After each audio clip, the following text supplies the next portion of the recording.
कहानी की शुरुआत होती है एक सुनसान आइलैंड पर, जहां माइकल अकेला रहता है।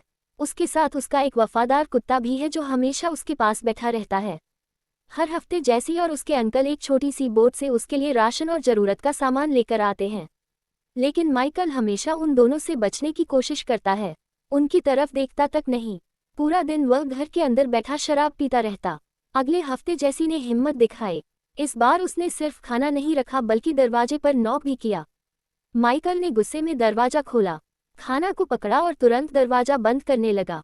लेकिन जैसी ने अपना पैर दरवाजे के बीच में अड़ा दिया। उसने फिर से वह तोहफा उसकी तरफ बढ़ाया और पूछा कि आप कभी हेलो क्यों नहीं बोलते? आप हमेशा हमसे दूर क्यों रहते हो? माइकल ने कोई जवाब नहीं दिया। उसने जैसी के पैर को जोर से हटाकर दरवाजा बंद कर दिया। जैसी ने जोर से कहा कि मैं तुमसे डरती नहीं हूँ। फिर वह वापस बोट की तरफ चली गई। गिफ्ट फिर से दरवाजे पर ही पड़ा रह गया। बोट पर उसके अंकल को मौसम का अलर्ट मिला। तेज तूफान आने वाला था। समुद्र की लहरें अब बहुत ज्यादा खतरनाक हो गई थी। जैसी बड़ी मुश्किल से अपनी छोटी सी बोट में चढ़ी और उसे चलाने लगी। लेकिन लहरों की वजह से उनकी बोट भी पूरी उलट गई। आइलैंड पर कुत्ता खिड़की के पास खड़ा होकर रोने जैसी आवाजें निकालने लगा। तब माइकल का ध्यान बाहर गया। उसने देखा कि समुद्र में कुछ गलत हो रहा है। वो तुरंत बाहर दौड़ा। फिर वह अपनी बोट पर चढ़ा और इंजन स्टार्ट करके फुल स्पीड में आगे बढ़ा। लड़की पानी के ऊपर आए लेकिन उसका पैर एक जाल में फंस गया था। वह तैर नहीं पा रही थी। तेज लहरों ने उसे फिर से पानी के नीचे धकेल दिया और वह बेहोश हो गई। माइकल ने बिना ज्यादा सोचे समुद्र में छलांग लगा दी। उसने जाल को पकड़कर खोला और जैसी को आज़ाद किया। उसने जैसी के अंकल को भी बचाने की कोशिश की लेकिन तब तक बहुत देर हो चुकी थी। माइकल जैसी को अपनी बोट में ले आया। शाम को जैसी माइकल के बेड पर होश में आई। माइकल ने उसका एंकल चेक किया। वह सूजा हुआ था और जाल की वजह से कट भी पड़ गया था। जैसी ने पूछा कि तुमने पुलिस को कॉल क्यों नहीं किया? क्या किसी को पता भी है मैं यहाँ पर हूँ? माइकल ने बस इतना कहा कि आराम करो। धीरे धीरे जैसी बाहर चलने लगी और कुत्ते के साथ वक्त बिताने लगी। माइकल को ये देखकर अच्छा लगा। एक दोपहर जैसी ने पूछा कि वह उसके अंकल को कैसे जानता था।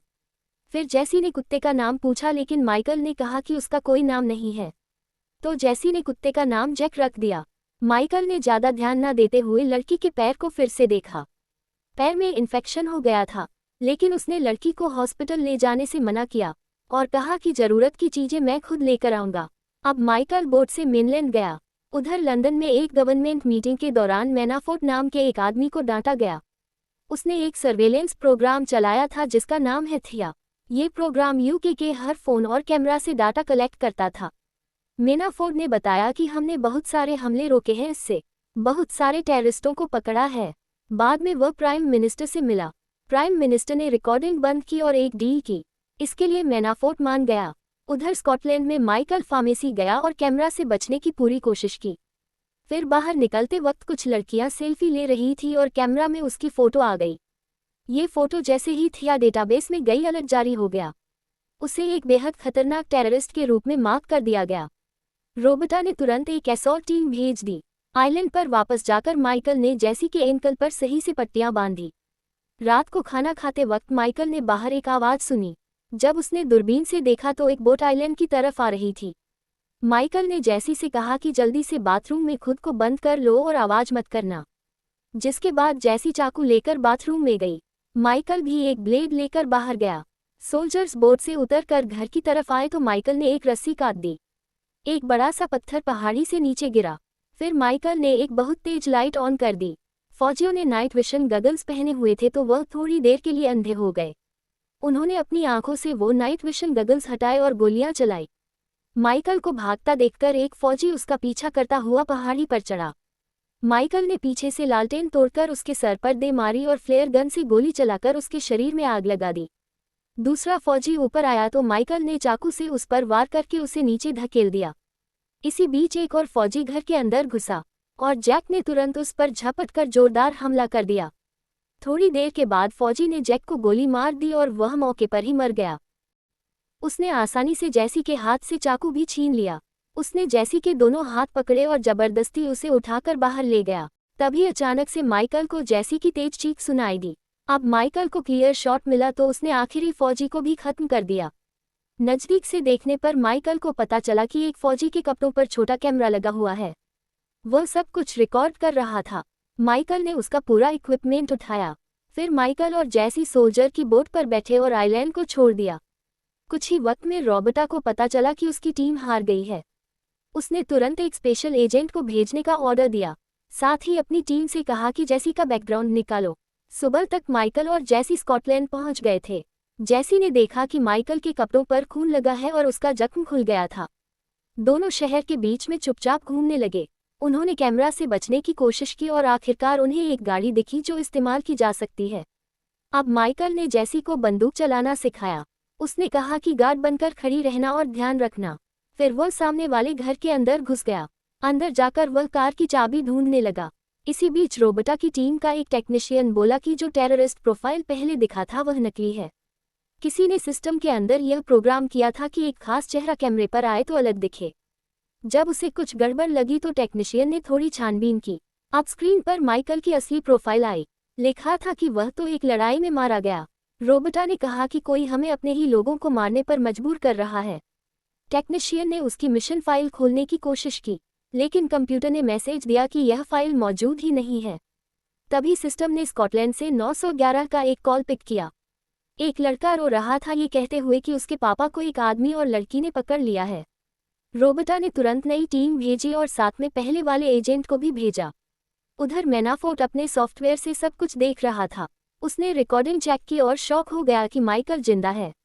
जब उसने सुना कि रॉबर्टा एक खास एजेंट को भेज रही है, उसने उस एजेंट को पहले कांटेक्ट किया और कहा कि यह ब्लैक ऑपरेशन है, तुम सिर्फ मुझे रिपोर्ट करोगे।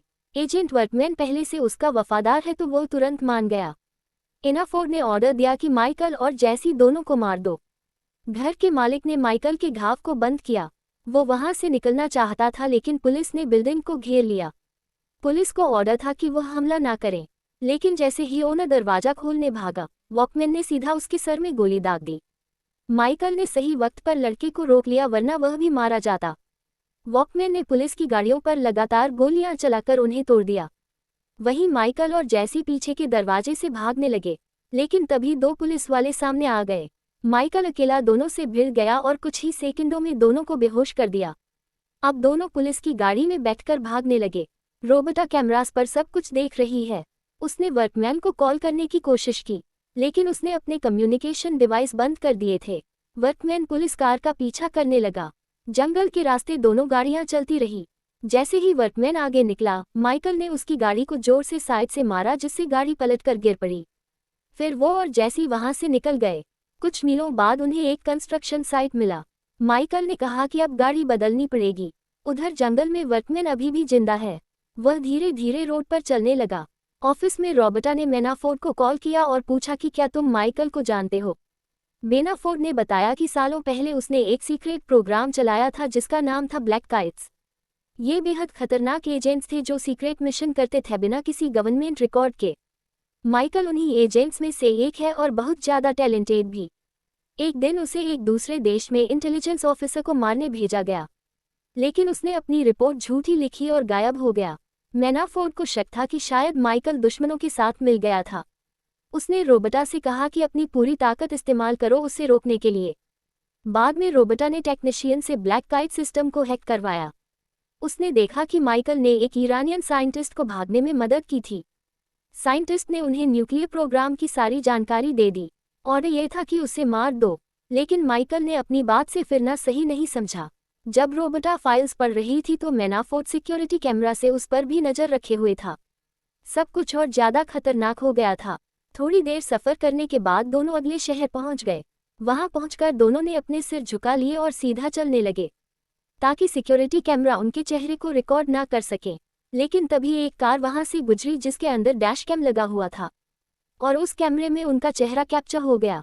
कुछ ही देर में मैनाफोर्ड को उनकी एग्जैक्ट लोकेशन का पता चल गया। मैनाफोर्ड ने वीडियो फुटेज को एडिट किया। उसने वीडियो में से माइकल और जैसी को गायब करवा दिया ताकि कोई भी उन्हें ना देख पाए। माइकल और जैसी एक लोकल चर्च के अंदर गए। यहाँ माइकल अपने पुराने दोस्त आथ से मिला। आथ ने बिना सवाल किए उन्हें अपनी कार में बैठाया और जंगल के बीच अपने घर ले गया। इधर आथ ने माइकल को बताया कि जब वह गवर्नमेंट की जॉब छोड़ रहा था तब उसने थिया सिस्टम बनाने में मदद की थी। उसके पास अभी भी सॉफ्टवेयर की एक कॉपी पड़ी है। माइकल ने आथ से कहा कि वह जैसी का ख्याल रखे। जब तक वह बाहर जाकर लड़ाई खत्म करेगा। आथ ने दुखी होकर मना कर दिया। तब जेसी ने बीच में बोल दिया कि आथ को कैंसर है। उसे यह इसलिए पता चला क्योंकि आथ भी वही दवाई ले रहा है जो उसकी मां ने मरने से पहले ली थी। जब वह निकलने वाले थे तो किसी ने दरवाजा खटखटाया। बाहर वर्कमैन खड़ा था। उसने बिना देर किए गोलियां चलानी शुरू कर दी। माइकल तुरंत फर्नीचर के पीछे छुप गया। जैसे ही वर्कमैन कमरे में आया, दोनों में जबरदस्त लड़ाई शुरू हो गई। दोनों बेहतरीन ट्रेंड एजेंट्स थे तो काफी देर तक एक दूसरे से लड़ते रहे। आखिरकार वर्कमैन ने माइकल को हराकर उसे दबा दिया। जब वह माइकल को मारने ही वाला था, तब माइकल ने पास में पड़ी हुई नेल गन उठाई और वर्कमैन पर कई बार वार किया। माइकल और जैसी आथ के साथ कार में बैठकर निकल गए। वर्कमैन भागते हुए पीछे गोली चलाता रहा लेकिन देर हो चुकी थी। शहर पहुंचकर आथ ने माइकल को एक फोन दिया और खुद अलग हो गया। अब माइकल और जैसी अकेले ड्राइव कर रहे थे। उधर रॉबर्टा को टेक्नीशियन ने बताया कि कोई थिया सिस्टम को चुपके से इस्तेमाल कर रहा है। तब उन्होंने ट्रैप तैयार किया। उधर लंदन में माइकल ने जानबूझकर कैमरास को अपना चेहरा रिकॉर्ड करने दिया। मैनाफोर्ट ने कैमरा पर उनका चेहरा देखा और लोकेशन ट्रैक करने की कोशिश की, लेकिन वह तुरंत ब्लॉक हो गया। अब रॉबर्टा को समझ आ गया कि मैनाफोर्ट उसके पीछे गेम खेल रहा है। क्लब के अंदर माइकल और जैसी ट्रैफिकर कमल से मिले। माइकल ने कहा कि जैसी के लिए भी एक नई पहचान बनानी है।